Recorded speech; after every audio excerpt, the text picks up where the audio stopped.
Tosca. It's a drama. It's a political drama. It's a love story, of course. Puccini is always a love story. But most of stage directors are men. And is there any unique point of view that you think you are bringing here, being a woman and having the sort of maybe slightly different point of view at this? Yeah, it's funny because you mentioned that question to me and I thought, oh, of course. And then I'm like, well, hopefully every good story is universal. Mm-hmm. So we can all relate. Hamlet, we can all relate, right? A woman can direct Hamlet, just as Sure. a man. And so I don't know, if I argue, oh yes, I have such a special perspective and that no one else could have on Tosca, then I'm arguing against, well, I can't direct Hamlet then because I'm a woman. So it's hard to sort of make that argument. But I think that I see it as her story, clearly, and I sort of see her between these two men who are such contrasts, right? Scarpia and Cavaradossi, Cavaradossi is the light, the artist, love, and Scarpia just puts her in this awful place. And I can identify with, not that I've been in that awful place, but I can identify with her difficult struggle and her inability to sort of, it's like a catch-22. She's damned if she does, she's damned if she doesn't. She can't, there's no good choice, And I think probably women more than men can identify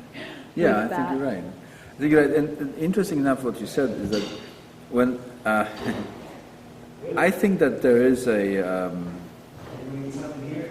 difference in the way we perceive the world.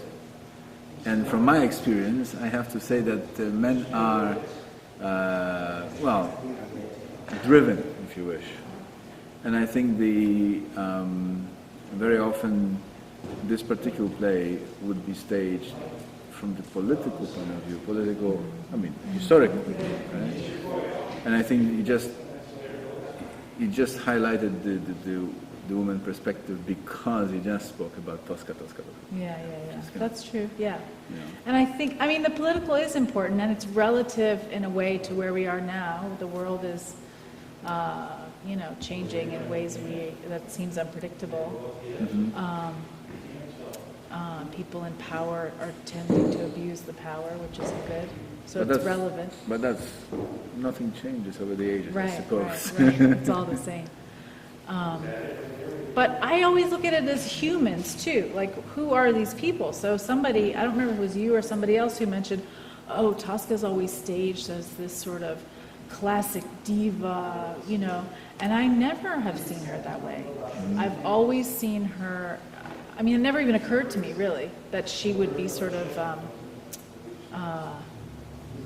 not genuine in her sort of tantrum over, are you with another woman? It's like she's coming from slightly insecure place, and she did hear voices. Well, she did hear voices. She's not wrong about that. Right. She just didn't know what she heard. And Cavaradossi is hiding something. She just, she just doesn't know what, and so she can sense that. And so I just see her as so deeply human and not a caricature, Mm-hmm. No. The Puccini is all verismo, it's all this sort of natural reflection of life. As far as the cast, it's a fairly young cast, and some of the people have done the role before. Turns out that some of them didn't, which kind of was a surprise for me, because I thought that it was a surprise for me too. Yeah, but they're working hard to get it. And I think that they came to you for a vision, but they also came to you for a certain level of friendship. And I think that you gave them that. Oh, good. I think that I can speak for the whole group, that we really enjoy working with you. Thank you. But my question is, how do you compare that to, let's say, academic world, which you're coming from? Right. And I've directed outside of academe too, but it's very similar. Mm-hmm.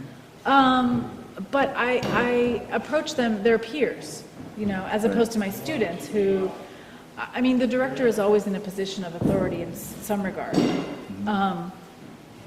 But, and I do try to diminish that in the rehearsal room, generally, whether I'm working with my cast in an academic setting or here.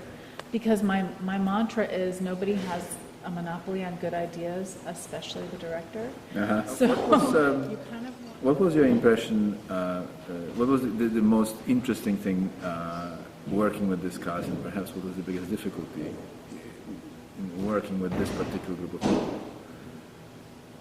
I don't know if I can think of any difficulties. Let me lead you a little I'll bit. think about it. Oh, okay. Yeah. Staging opera versus staging the music. Straight play. Straight play. Yeah, I don't really stage musicals. So it's great that, I mean, this has sort of opened a big door for me in terms of experience, and it's all storytelling, right? Right, It's sure. all three-dimensional storytelling, moving bodies in space and relationships, and so that part is the same. You know, and then it's in Italian and they sing it. So, Right. so that's different. Well, I like the moment when you were substituting for a character, so they answer the singing part in Italian and they just give them a straight line in English. But it proves the point that you know who they are and what they're supposed to do. Yeah. You just don't know the language, perhaps, to the point that it's free to express. Right. But you still know the drama of it, and drama is universal. It's not Right, limited absolutely. to any. Yeah, and it's you can understand. Like my kids came to rehearsal, Yeah.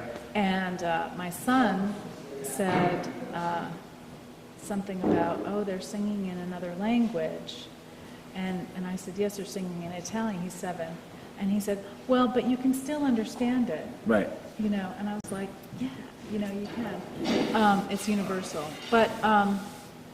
So for me, I guess part of it was like realizing I needed that score. Yep. And, you know, because I printed the libretto and the score was 300 pages. I'm like, I'm not going to print that. Forget it. It's too long. And then I was like, oh, I need it. And then like making my own notations of, you know, because I really relied on the libretto. Right. But I had to know where the heck they were in the score.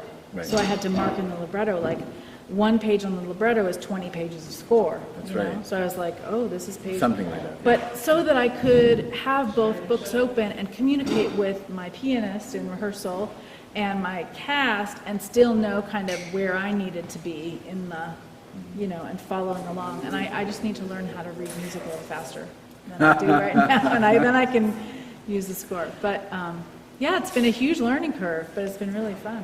All right. Well, thank you very much. Thank you you. for doing it. And, Thank you. It's been a pleasure. Likewise.